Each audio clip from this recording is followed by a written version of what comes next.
I think I've had some time now, about 24 hours or almost 24 hours now to process what happened. And I wanted to share it with you. Let's get into it. Yesterday, we had some big swell. It was actually under forecasted. It was very exciting. It was so far the biggest day of the year. I would say it was about maybe 8 to 12 feet, maybe like this, like a good medium large size. I believe that the morning session was cleaner and better. Definitely by the afternoon there was some pulsing big sets, and I'm very grateful. I took off on 3 bombs. The last wave I got was a huge bomb. I was very happy. I actually went just after midday to check the wave and it looked really great. I had brought my 6.8, but when I got there I saw that the waves were like bigger. So I went back, changed out my board, and then came back. I paddled out just at high tide. It was an 8.1 foot high tide at about just after 1:30. I was quite nervous. I'm always quite nervous to get out of the cave. Once I'm out of the cave, everything is fine. Once I got to Bommy, I sat there for a couple of hours, and before I got my first wave, I definitely tried to paddle for some, but it was like thick and chunky and choppy, and there wasn't like a smooth takeoff ramp. It took me 2 hours to actually get my first wave. I got 3 waves, really good size. It was actually quite big. Like the waves were quite large yesterday. So I had my 8.0 gun, I had my big wave leash, a new big wave stay covered leash, and I also had my Patagonia impact suit on. My last wave, it was coming to sunset. It was starting to, again, there were some lulls, but it was starting to pulse and the sets were like good size. And I put my head down and just took off on a bomb. It closed out, it exploded behind me, and then I went into like the aggressive washing machine. I mean, yesterday I did some pretty aggressive washing machines. There were kind of like some hold downs, I think. I mean, I'm just so used to it now, but there are sort of some hold downs, some very violent circus acrobatics rolling around underwater. After that last wave, after I'd landed the drop, I was like, oh my God, I can't believe I landed the drop. And then it exploded behind me. And then I was underwater rolling, washing machine, violent, aggressive. And then I felt my leash, my board, I was free. The board, the leash gone. I thought, fuck. So I came up to the surface and I was like, oh, there was 2 more sets behind, and I went down. And of course, like when you're rolling underwater and you go under a set, the board is still attached to your ankle. I don't know how many sets, but there was right after my wave when I came up, there were 2 more sets. And I was like, oh my God. And I was like, right, I just need to get to the beach. Can't worry about where my board is gone.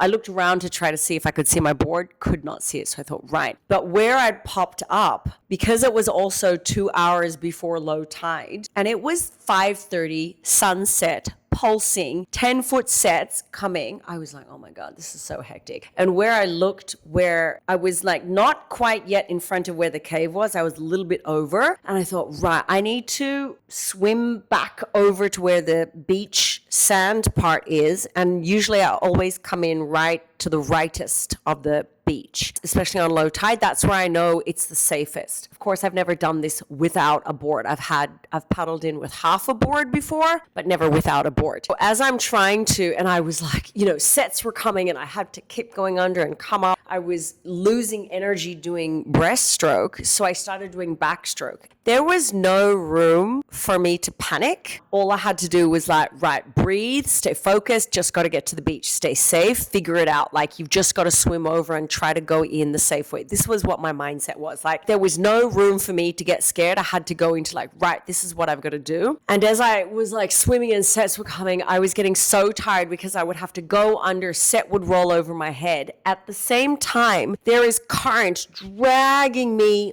down towards outside corner. And there were just like sets coming. I thought, fuck. So I end up at the inside of outside corner, and I saw the guys and I said, hey, I saw a guy, I said, can I just rest? I've lost my board. He's like, yeah, no problem. So I put my hand on his board and I was trying to explain what happened. He's like, don't talk, just try to rest. Then some sets were coming. He's like, right, you're going to have to go under. I was like, yeah, I know. So I went under, and at one stage he was like, paddle on my back, I'll paddle you. I jumped on his back. Oh my God. And it almost sunk him. And then the wave came and we both, I don't know what he did, but I went under, came up, and we kind of got to the side. Some more sets came. I went under water again. I went over to the side and another guy came over and said, look, I'm going to give you my board. As I was even before I got to outside corner, I thought, fuck, how am I going to get in? How am I going to get in safely? Because I know that if you come in at the low tide right in front of the cave, that's where the waves like fully smash you. And it's like how the reef is and the rock is, it's really shallow. And that's where the waves are like breaking.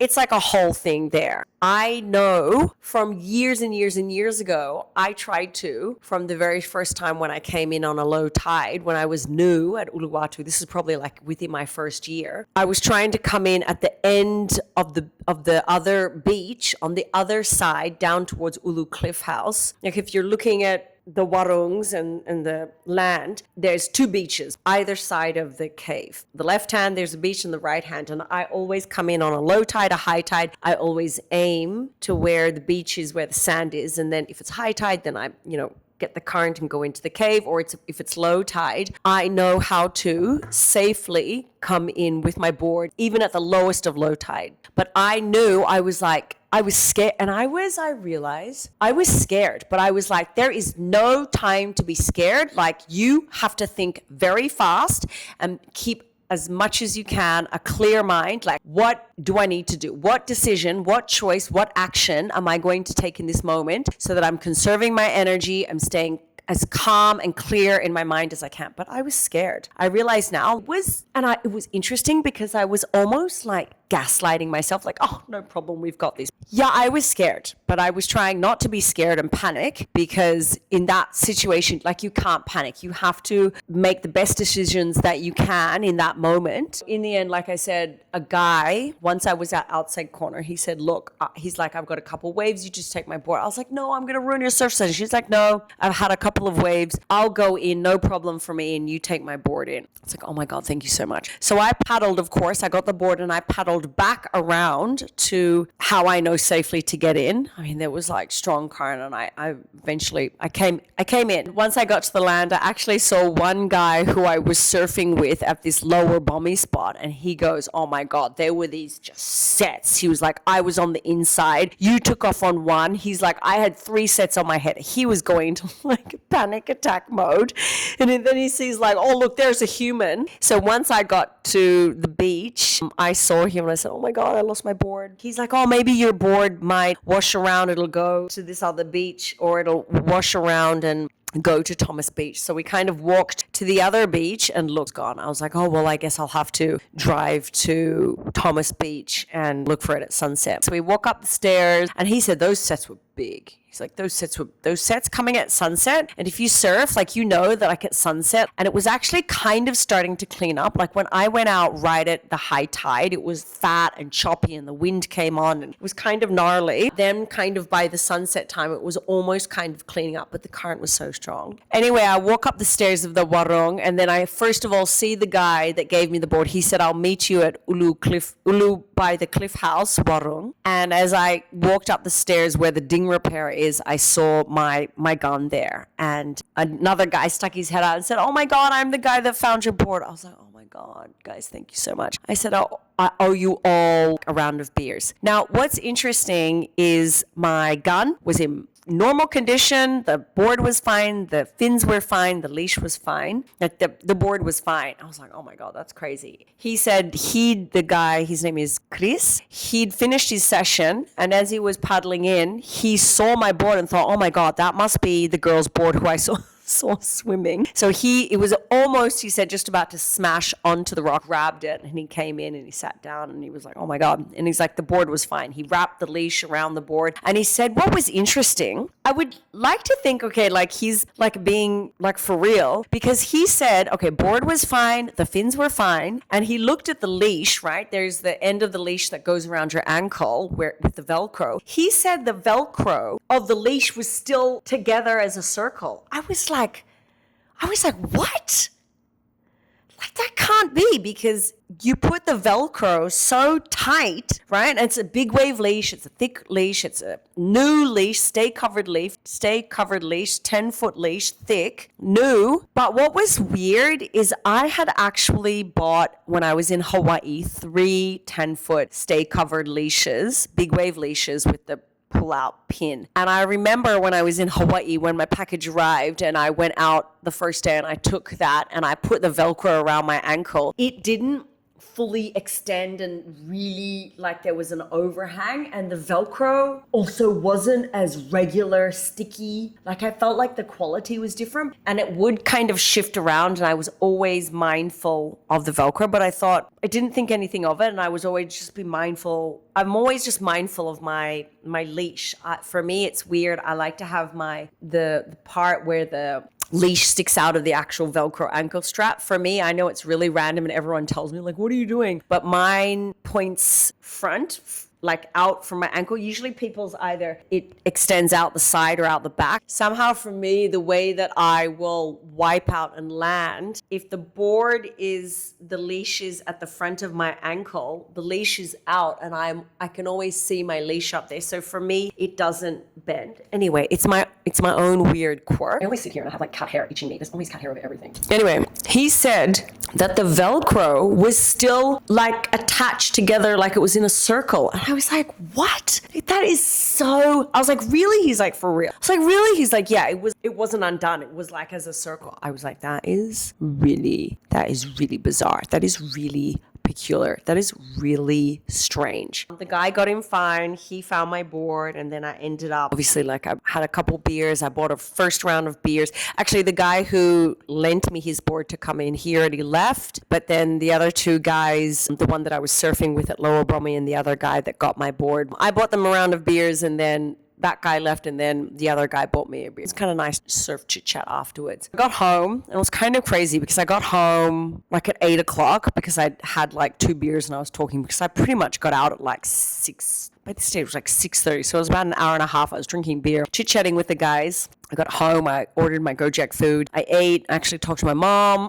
I told her I was still alive. I had actually a call at 9 p.m. and then I had this workshop that I've signed up for. It's like being live streamed for the next 4 nights. It starts at 11 p.m. at night. And so I was still kind of like wired. Like always after surfing, I'm still a little bit, especially on big days, I'm still a little bit the adrenaline, like I'm still kind of wired. I woke up this morning. It's crazy. I went to a 7:30 hard kind of like HIIT reformer cardio intense Pilates class. Came back, I actually saw a friend, had breakfast and everything, did a little bit of work, some stuff on my computer, and then I went to go surf. And I didn't really want to surf, but I was like, just go. The next couple of days, there's still a little bit of size. I already know that Thursday I have a new cleaner coming. I'm going to take Thursday off, and then Sunday also I'm taking off because I have my sofa and my mattress being cleaned again because the cat's peed on it. Anyway, but I paddled out. I was like, right, I'm just going to go surf. I took my 6'3". I must look so tired. And again, I'm like sitting here in a t-shirt, but I really had to record this. I paddled out today. It was smaller. I took my 6'3". And once I got past the sets and I got not yet to the lineup, I just sat and I cried.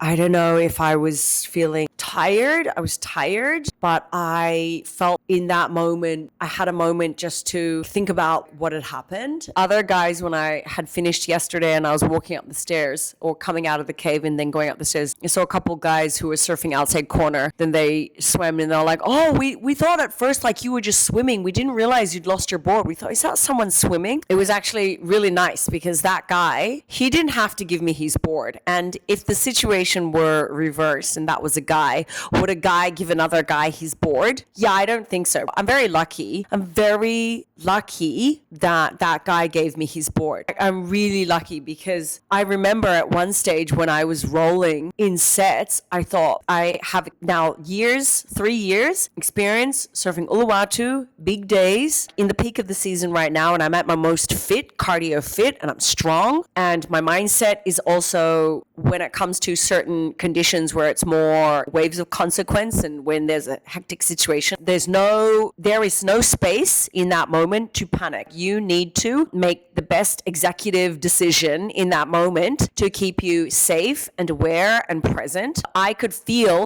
as much as I was self-coaching myself in my mind, I remember thinking as I'm rolling in the sets, I thought, oh my God, this is like I was scared and I was thinking, fuck, how am I going to get in? But I kept thinking, okay, don't panic. Try to just swim, because I was doing backstroke to save myself from doing breaststroke because the current was so strong, and then the sets would come and I'd have to go under and come back up. The sets were pulsing. It was 10-foot sets pulsing, and it's low tide, and I wasn't quite yet at the reef, but I thought, if I didn't, I was scared, and I didn't know how I was going to get in. And somebody, like, afterwards when I got to the warung, they said, oh, Tiffany, why don't you just take the whitewash and go in? I was like, not so easy, because I was like, I didn't know how to take the whitewash in and be safe then if they were like breaking at the low tide and then getting swept.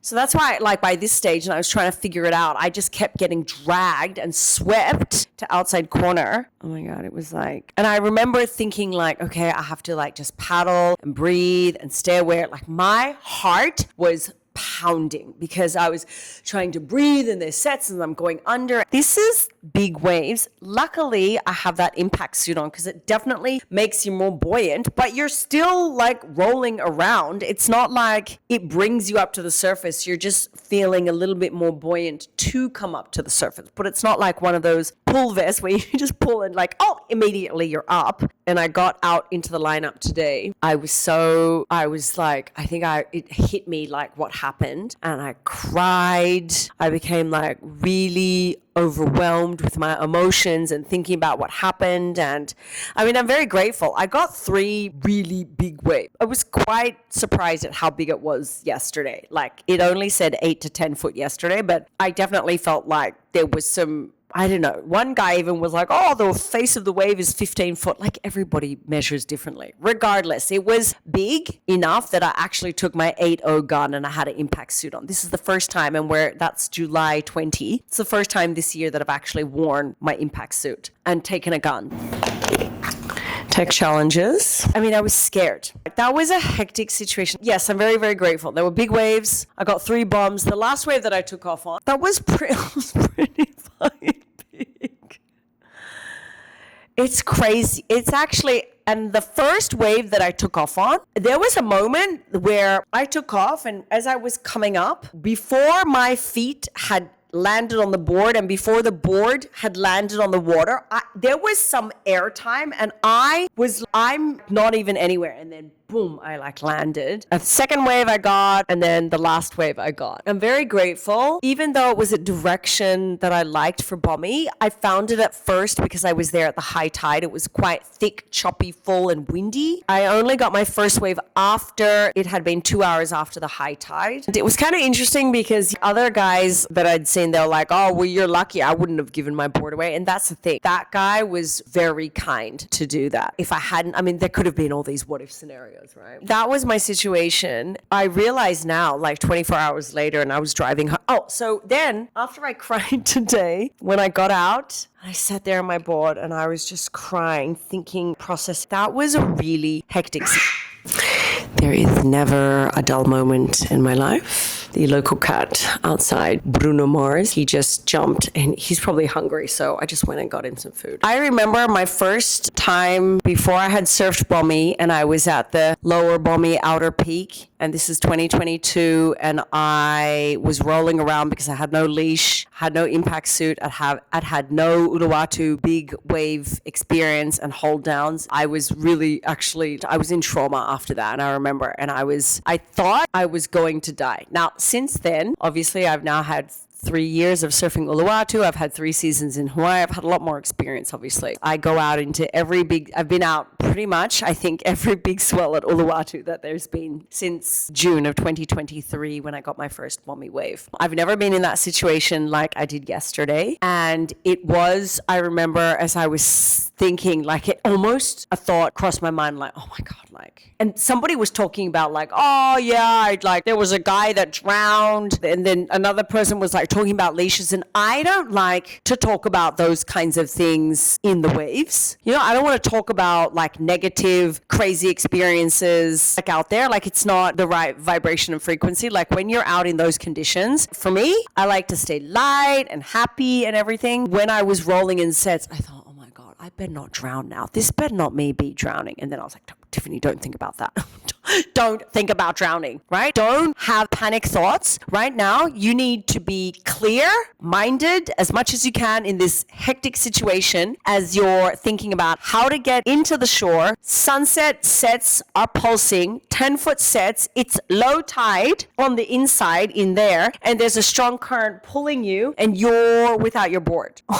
Like, fuck, what a situation, right? It was funny then today after I got into the lineup and after I cried, I was like, right, I'm just gonna like get a couple and go. And it was so weird because I was so calm. It was also like, okay, I'm like tired, but I was like, okay, like the waves had like dropped so much. I was on a 6'3". I wasn't even gonna go up to Bommy. I was just gonna surf peak. I did get a couple waves today. My first 2 waves were actually beautiful because what was funny is I got to the lineup, saw somebody chit chat, and then my first 2 waves, I just put my head down and paddled. It was still today is 6 to 8 foot. And I think it was today 6 to 8 foot. And it was, by this stage, it was 14 seconds, the interval period. So not that much power, but still some height, some wave. The first 2 waves that I took off on, I just turned around and put my head down. I was like, oh, look, easy, just taking off. I was like, no problem. And I thought after yesterday, and it was also a lot cleaner today. Not that it was glassy, but it was a lot cleaner. It was less wind. This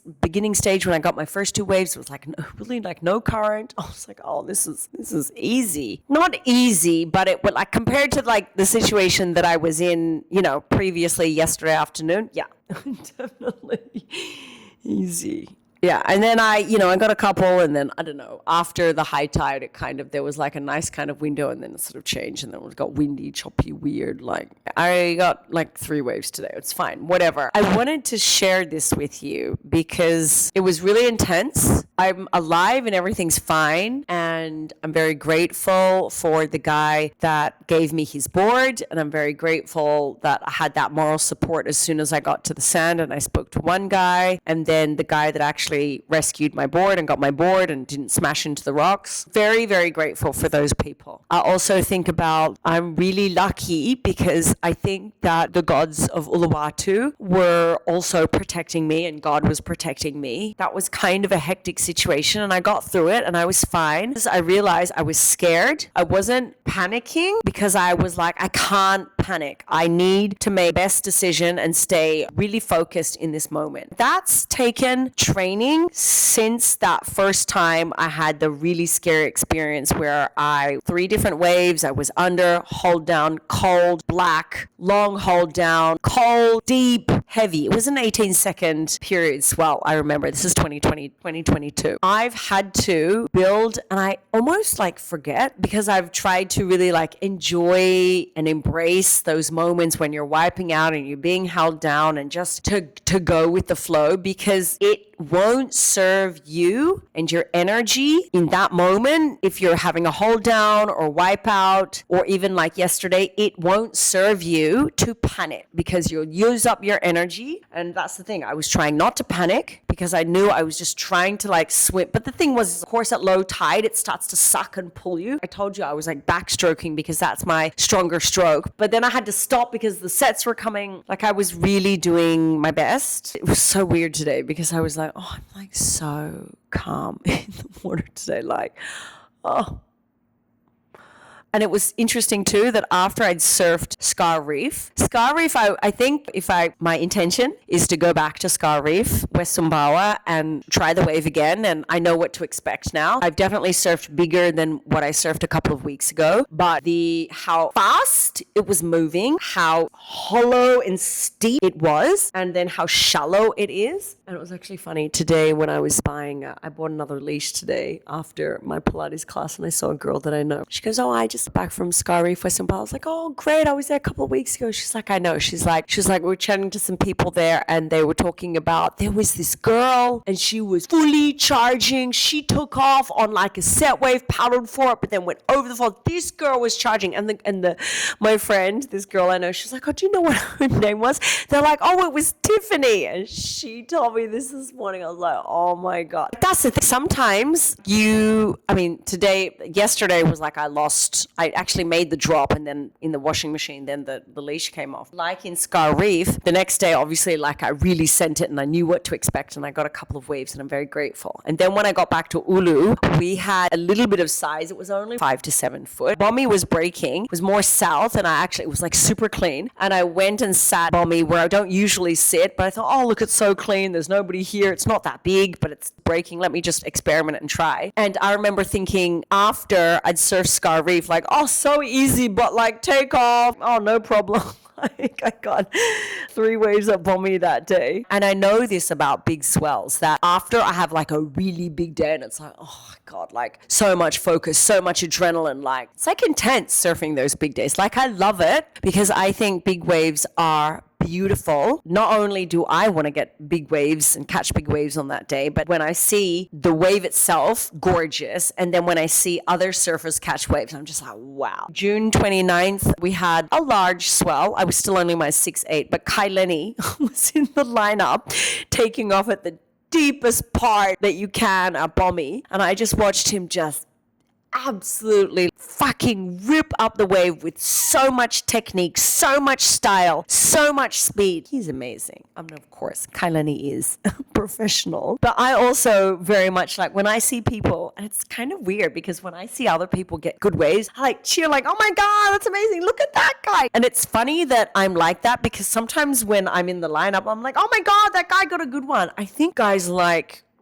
I know that my attitude in the water, I'm usually like, oh, let's have fun, cheer other people on. I'm not there to compete. And a lot of people at Ulu, they're very aggressive, they're very competitive. And this is not like this is a WSL event, but people are competitive. Surfers are really competitive. Even the girls are competitive. For me, if anybody knows me, I am somebody that I am not competitive with other people. I am very competitive with myself. And I have always been very hard on myself, and I've always had a very high standard for myself. That's something, I guess, with surfing I've had to really focus on because I've only been surfing a certain number of years and my level is only the level that I'm at. And it's not like I've been surfing for decades, but I do put myself into conditions and size of waves and go to different waves. Like West Sumbawa was like hollow, fast, intense wave. I have to be really humble and just know that surfing, it takes time to develop the strength and the skill and also the mindset. And this is something that I speak about a lot is I've really had to, because I want to be able to catch big, beautiful waves. There's been so much, I guess I know that I'm always like learning every day when you're in the water surfing. I guess I almost like forget when I'm in these like bigger conditions, especially after Hawaii. Like, I mean, it was hectic yesterday, but Hawaii, like also, I mean, the wipeouts and the hold downs there and the size of the waves in Hawaii. Yeah, no joke.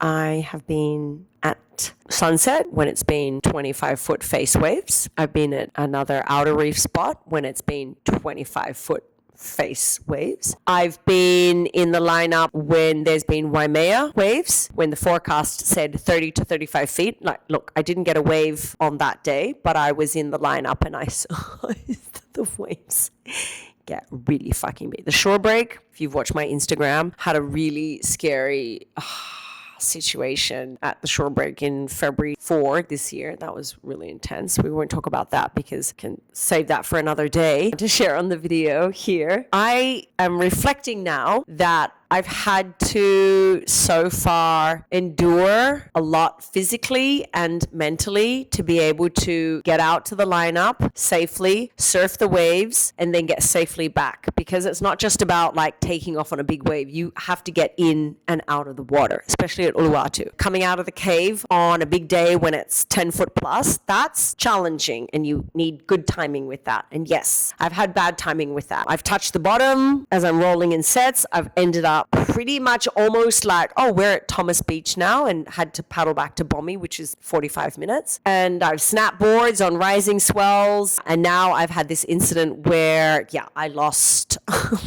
my board.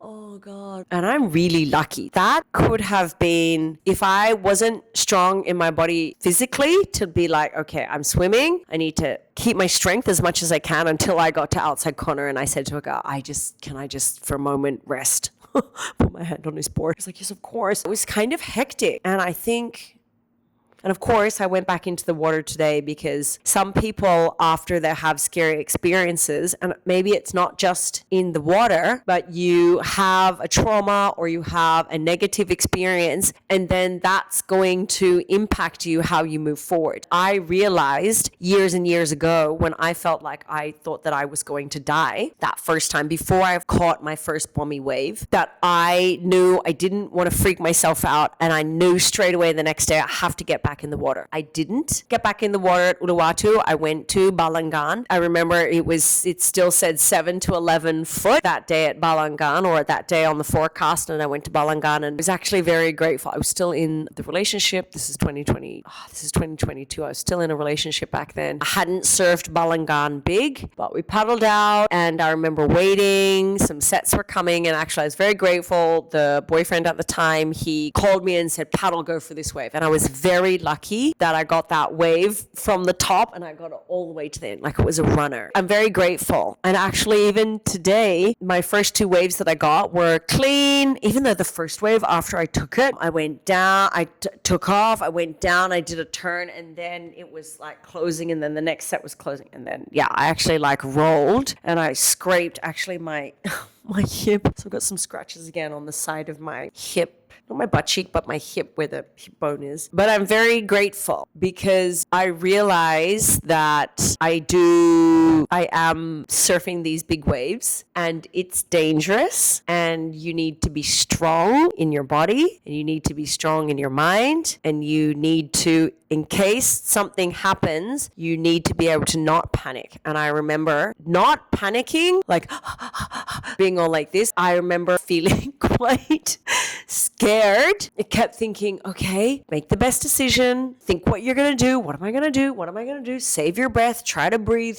I almost remember I was like trying to just like, okay, just like try to stay calm, breathe, keep awareness. Like don't like go into this because when people start to stress and they get or angry, when your body gets into this like compromised, not equanimous state, your breath gets shallow and you're breathing really fast and you're breathing up here and it's you're stressing in your mind, like it's a whole thing, right? I realize I've had to learn in the moments that like you need to be as composed and controlled and aware in your mind and your body to figure the situation out. It was so crazy today because when I cried today getting out to the lineup, and then I was like so calm today surfing, it was like really odd. Because it's funny, because after a big day and the waves are smaller, the first two waves that I got, there was still some size. And even one guy, it was his first time surfing Ulu, and he paddled up to me a little bit later on in my session. She goes, oh my God, you turned around and took like a really big wave. He's like, oh my God, you look so small. And today I was thinking like, oh, the waves are not that big today. Like today was 6 to 8 foot. Like that's, like I'm very grateful. Like 6 to 8 foot is like not hectic for me. Like that's a really fun size. Like when we start to get like 10 foot, like that's big. It's like once the waves start to get 10, 11, 12, 13, 14, 15 foot, I mean, that's big waves. I'm grateful. In Hawaii, I've surfed and caught 20-foot waves. I know it's wild. It's wild what I've done. I think that's what I've always tried to show in my surfing journey and to share through YouTube and through my Instagram content, that of course there is a certain level of strength you need, and of course technique. I think my technique is more just like send it. It's a mindset, and it's having awareness of being out there, and everything's fine until it may not be a fine situation. That's where you guess your skills really get tested. I do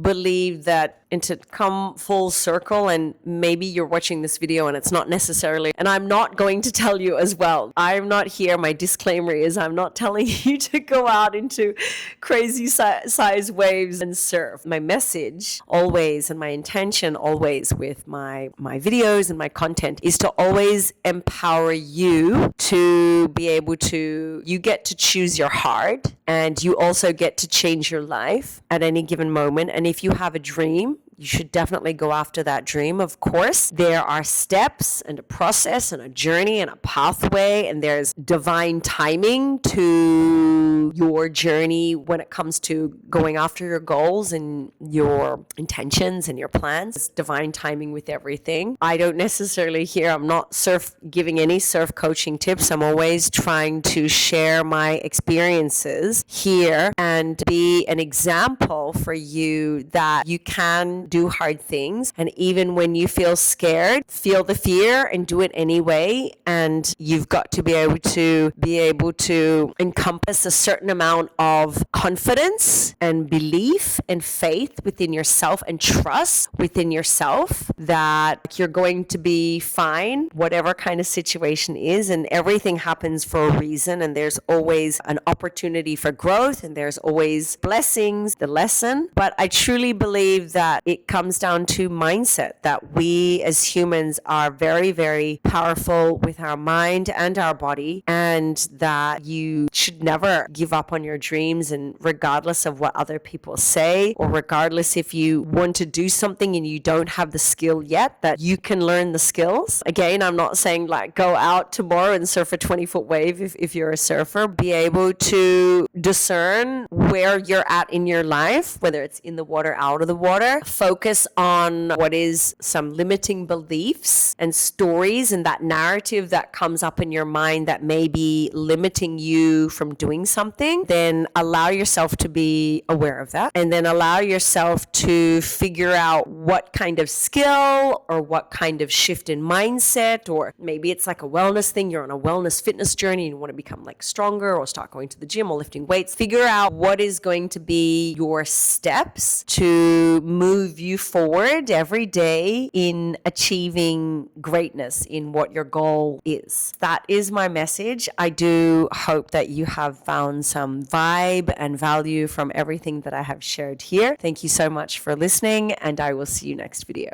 Bye for now.